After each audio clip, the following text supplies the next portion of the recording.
tan profundo fue eso, y tanto tiene que ver con el socialismo, que el general Thiers, que es el general que comandó las fuerzas reaccionarias que rodearon a París y masacraron a los obreros, fue feroz, implacable, asesinando a miles y enviando a las colonias a los que tuvieron la suerte de vivir, a la cárcel y al exilio. Porque decía, voy a borrar del mapa esta idea loca, aunque lo dijo de otra manera y en francés, que tienen los obreros de autodeterminarse. Voy a borrar del mapa la palabra socialista. No puede existir esto, porque si este ejemplo cunde, en el resto del mundo, todos los obreros que somos mayoría, que somos los que producimos, que somos los que trabajamos, los que le damos de comer a los ricos y los que producimos para el conjunto de la sociedad, nos vamos a dar cuenta que podemos gobernar. Y de una manera sencilla, organizándonos en asamblea democrática, ejerciendo la democracia directa, la que emana de las bases, obrera y popular. Thiers intentó masacrar eso. Y parecía que lo había logrado. Sin embargo, el movimiento obrero es terco, lucha y avanza, y esa asamblea de la comuna no surgió de la cabeza de algún ideólogo o de algún loquito o de algún marxista, porque ni siquiera los marxistas eran mayoría en ese momento, eran minoría en ese sentido, sino que esa asamblea era el producto de una necesidad de la clase obrera de pelear de manera consecuente contra la burguesía.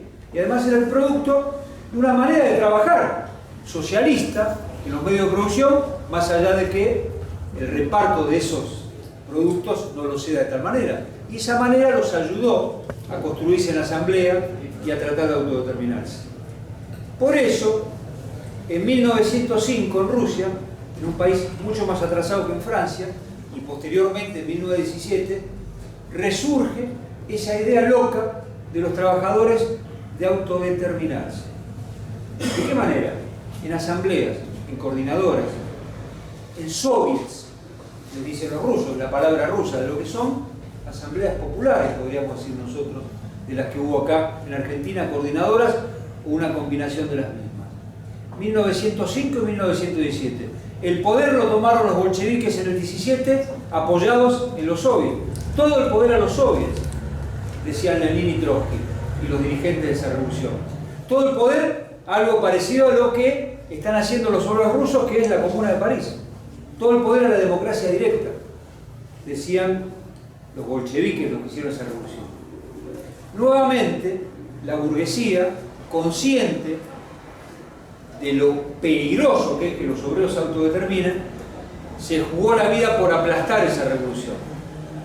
Decenas de ejércitos no pudieron hacerlo. Nosotros como trotskistas reivindicamos a quien fue el organizador de ese ejército rojo, León Trotsky, que los derrotó militarmente. Y como no pudieron hacerlo con decenas de ejércitos, utilizaron el método más perverso de todos, el método más contundente, el método más eficaz, la traición. Hay una película que se llama Los Traidores, de Gleiser, que habla de la burocracia acá en Argentina. Bueno, allá, apoyándose en un sector burocrático que ya estaba empezando a insinuarse y desarrollarse dentro de la sociedad rusa, la burguesía imperialista traicionó la revolución desde adentro, la liquidó, la estranguló. En primer momento no, dejando de que sean estatales las fábricas o dejando que haya cierto control obrero. En primer momento, aislando la revolución e impidiendo que se trasladara a otros países. Y después directamente restaurando el capitalismo con el tiempo, muchos años después. Quienes hicieron eso tenían la misma conciencia que Thiers, y en unidad con los burgueses imperialistas, que tenían claro que si los obreros se autodeterminaban corrían riesgo en sus países, porque además eran bien vistos. Ya no era un pequeño estado en París, era un estado enorme en la Unión Soviética. En Estados Unidos, en Francia, en Europa, temblaban los burgueses, pero lograron su cometido, en unidad con la burocracia traidora, que se transformó en restauracionista, cosa que después llevó todo eso a la vuelta al capitalismo, esas fábricas que se habían expropiado y se habían trabajado de manera estatal, estrangularon la revolución, pero hicieron algo más poderoso aún. coparon el conjunto de las conducciones obreras de todo el planeta. Salvo Argentina o algunos otros países, los partidos comunistas dirigieron prácticamente la mayor parte del movimiento obrero en todo el mundo. ¿Y a qué se dedicaron? A atacar lo mismo que Thiers en la Comuna de París, la democracia directa. O sea, en la ex-URSS de manera concreta y contundente, o sea, ya no gobiernan más los obreros, ahora gobierna la burocracia, los obreros no controlan más la producción. Liquidemos ese control y esa democracia de parte de los obreros. Y en los partidos comunistas de todo el mundo, la democracia obrera o la democracia sindical, la asamblea, la posibilidad que el obrero define en su propia asamblea la manera de pelear contra la patronal o contra el gobierno. Por eso durante 60, 70 años, nosotros le ponemos una fecha, a partir del año 1924, unos años después del triunfo de la Revolución Rusa, cuando muere Lenin, o el 29, cuando es exilado o se debe exilar Trotsky. De ahí en adelante, durante más de 70 años, el capitalismo logró sobrevida, logró mantenerse en pie, producto de que tenía un aliado en un frente que nosotros llamamos contrarrevolucionario excepcional: los traidores, los que hacían que las revoluciones fueran traicionadas desde adentro, los que impedían que haya democracia sindical en los sindicatos, y los que inclusive donde había revoluciones las terminaban de estrangular poniéndose al frente de las mismas, porque hubo revoluciones, pero las coparon y las estrangularon. No hubo condiciones durante todo ese periodo, decimos nosotros, de que haya revoluciones conscientes, aunque ha habido revoluciones que terminaron siendo estranguladas. ¿Conscientes qué quiere decir? Donde los trabajadores tengan la conciencia clara de que gobiernan, y lo hacen además, ejercitan ese gobierno mediante la asamblea de París, los soviets, las coordinadoras, las asambleas populares o lo que fuera. En todo ese proceso, nuestro mentor Trotsky y Nahuel Moreno, que por ahí hay una foto, que es el fundador de nuestra corriente, de lo que fue el PCT y el MAS en su momento, apostaban a un proceso revolucionario dentro de los organismos obreros, o sea, en los estados donde conducía el Partido Comunista, o en los sindicatos y demás organismos obreros. Y le llamaban a eso revolución política. ¿Qué decía Trotsky? El día que caiga esta lacra que ha frenado la revolución y la ha estrangulado de adentro, impidiendo que haya democracia directa, los obreros van a volver a autodeterminarse. Van a recuperar el Estado obrero ruso y van a tener la posibilidad de extender la revolución a todo el mundo. Para nosotros ese proceso se produjo. Y eso es una tesis muy distinta a la que en general sacan la mayoría de los grupos de izquierda, que ven los acontecimientos del 90, porque se produjo en el 90 para nosotros eso, el salto de calidad, como un salto de la contrarrevolución.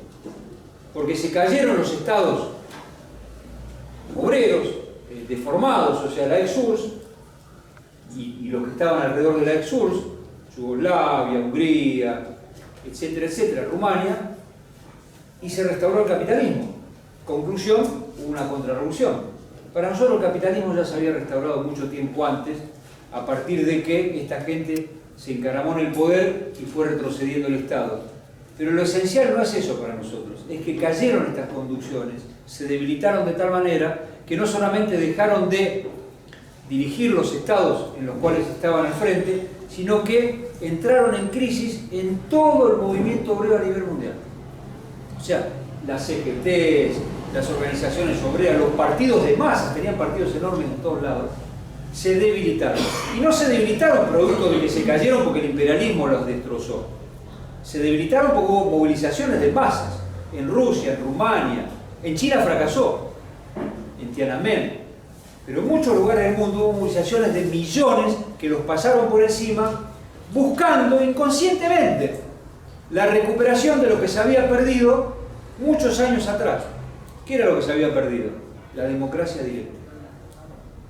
Y para nosotros, sin abundar en detalles, porque tendríamos que profundizar en ese sentido, a partir de este proceso, que se inicia hace muchos años, pero que en el 90 da un salto de calidad, y que hace algunos años empieza a desplegar velas,